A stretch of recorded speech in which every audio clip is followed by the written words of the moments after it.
ഇന്ന് തന്നെ ഡൗൺലോഡ് ചെയ്യൂ. കാണൂ നിങ്ങളുടെ ഫേവറേറ്റ് ഷോസ്. ദേവാ,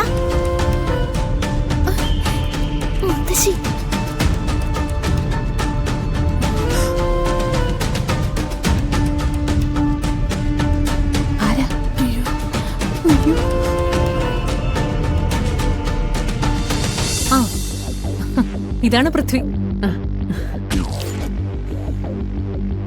പൃഥ്വി ഇരിക്ക.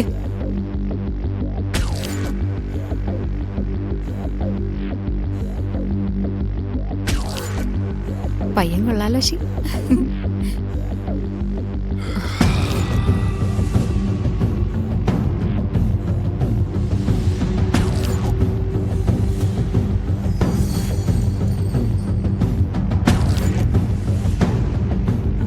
പൃഥ്വി, ഇതാണ് അഷിത. ഹായ്. ഹായ്.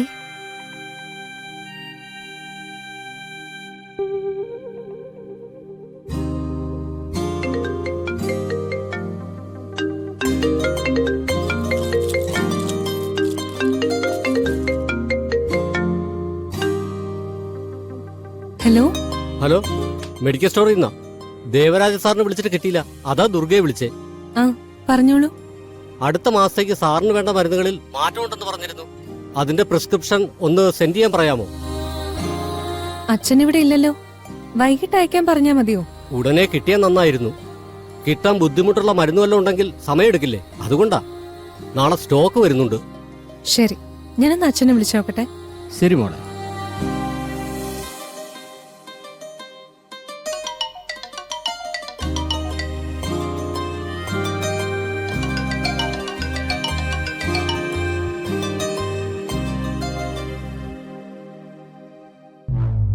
അച്ഛനെന്താ ഫോൺ എടുക്കാത്ത? പൃഥ്വി അഷിതയും തമ്മിൽ ആദ്യമായിട്ട് കാണുകയല്ലേ, അപ്പൊ അവര് തമ്മിലൊന്ന് തനിച്ച് സംസാരിക്കണ്ടേ അല്ലേ? അതെ.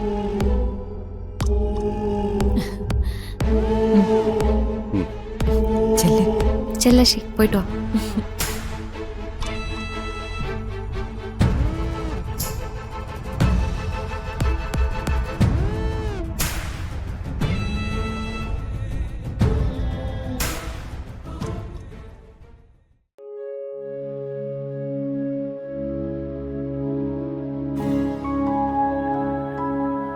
എന്റെ ലൈഫിൽ ഇങ്ങനൊരു എക്സ്പീരിയൻസ് ഫസ്റ്റ് ടൈമാണ്. അതിന്റെ ഒരു സ്റ്റാർട്ടിംഗ് ട്രബിൾ ഉണ്ട്. ഒരു കല്യാണം ഒന്നും എന്റെ ചിന്തയിൽ പോലും ഉണ്ടായിരുന്നില്ല. സത്യത്തിൽ കല്യാണം കഴിച്ച ഫ്രീഡം കളയുന്ന കോൺസെപ്റ്റിനോട് എനിക്ക് എതിർപ്പായിരുന്നു. ബട്ട് തന്നെ കണ്ടപ്പോ എനിക്കിഷ്ടായി.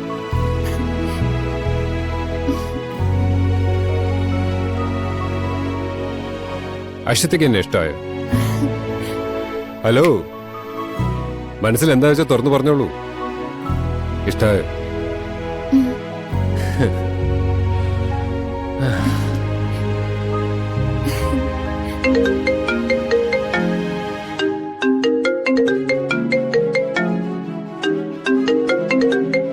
എക്സ്ക്യൂസ് മീ, ഒരു മിനിറ്റ്.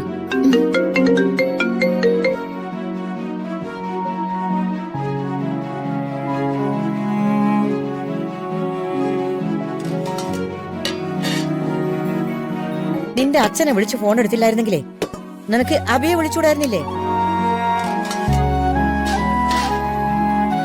അമ്പലത്തിന്റെ അകത്താണെങ്കിലും അവനെടുക്കും. ചെറിയമ്മ കണ്ട വഴക്ക് പറഞ്ഞാലോന്ന് ഓർത്തിട്ടാ ഞാൻ. വസുമതിയെ പേടിച്ചിട്ട് എന്റെ മോൻ ഫോൺ കട്ട് ചെയ്യും. പക്ഷേ അബി അങ്ങനെ ചെയ്യും തോന്നില്ല. നീ ഒന്ന് വിളിച്ചു നോക്കുമോളെ, മരുന്നിന്റെ കാര്യല്ലേ.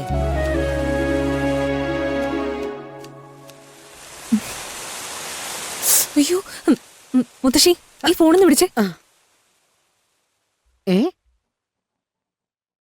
ഹലോ ദുർഗേച്ചി. ഞാൻ മുത്തശ്ശി അബി. നീ തൊഴുതുറങ്ങിയോ?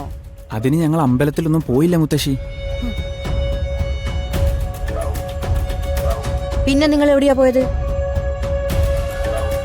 ഞങ്ങളിവിടെ ടൗണിലൊരു ഹോട്ടലിലാ. അഷിത ചേച്ചിക്ക് ഒരു കല്യാണാലോചന, ഒരു പെണ്ണ് കാണൽ ചടങ്ങാണ് ഇപ്പോൾ ഇവിടെ നടക്കുന്നത്. റിസോർട്ടിന്റെ പേരെന്താ? ഹോട്ടൽ സാഗര. ഉം. ശരി. അബി എന്താ പറഞ്ഞേ?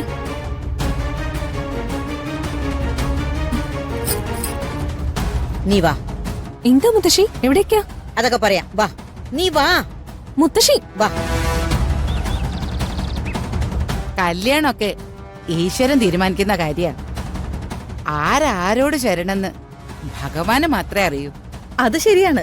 അല്ലെങ്കിൽ പിന്നെ പൃഥ്വിയെ പോലൊരാൾക്ക് ഇതുപോലൊരു വിവാഹം തീരുമാനിക്കൂ? കോടീശ്വരന്മാരായ എത്രയോ പേരുടെ ആലോചനകൾ വന്നതാ. ചന്ദ്രമതി, പൃഥ്വിക്ക് ഏറ്റവും യോജിച്ച കല്യാണാലോചന തന്നെയാണിത്. സത്യത്തിൽ ഈ ആലോചന കൊണ്ടുവന്നതിന് പൂർണ്ണിമയോടാണ് നന്ദി പറയേണ്ടത്.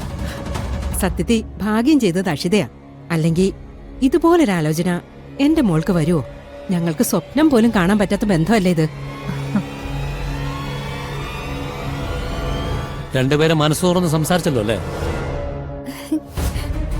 അതിനൊക്കെ ഇനി ധാരാളം സമയം കിടക്കുകയല്ലേ. അതെ അതെ. പൃഥ്വി, നീ എവിടെ പോവാ? ഞാൻ ഇപ്പൊ വരാം.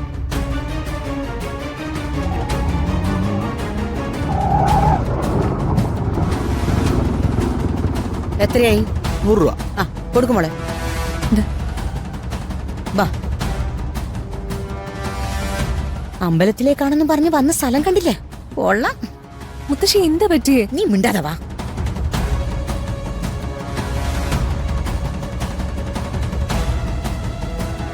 കണ്ടില്ലേ?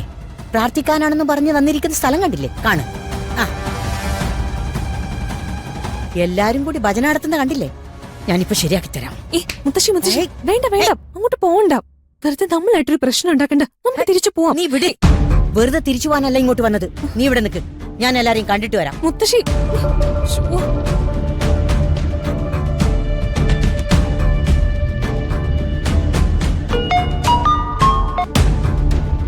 ഹലോ. ഫോൺ വിളിച്ചാൽ എടുക്കാനൊക്കെ ബുദ്ധിമുട്ടായല്ലേ? അല്ല സാർ, എനിക്ക് സംസാരിക്കാൻ പറ്റാത്ത ഒരു അവസ്ഥയിലായിരുന്നു. ജീവിതത്തിൽ എന്നും എപ്പോഴും നമ്മുടെ കാര്യങ്ങൾക്കായിരിക്കണം പ്രയോറിറ്റി. അല്ലെങ്കിൽ പിന്നെ ജീവിതമേ ഉണ്ടായില്ല. അത് മറക്കരുത്. ഇല്ല സാർ, എനിക്കറിയാം. ഞാൻ പറഞ്ഞില്ല സാർ. No excuses. അവിടെ കാര്യങ്ങളുടെ അവസ്ഥ എന്താണ്? ഇവിടെ എല്ലാം ഓക്കെയാണ് സാർ. ഞാൻ എല്ലാം മാനേജ് ചെയ്യുന്നുണ്ട്. ഒരു ഡീലിനും ഒരു പ്രശ്നം ഉണ്ടാവില്ല. ഓക്കെ, ഇനി എന്നെ കൊണ്ട് വിളിപ്പിക്കരുത്. ഇല്ല സാർ, എല്ലാം ഓക്കെയാണ്.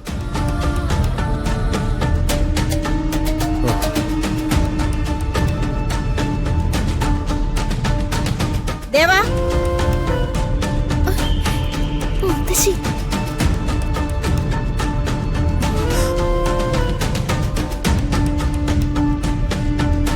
ആരാ? അയ്യോ, അയ്യോ. മെഡിക്കൽ സ്റ്റോറിൽ നിന്ന് വിളിച്ചിട്ട് നിന്നെ കിട്ടുന്നില്ല എന്ന് പറഞ്ഞു. നിന്റെ മരുന്നിന്റെ കാര്യങ്ങൾ അവരെ വിളിച്ചൊന്ന് പറഞ്ഞേക്ക്. ഇതാരാ?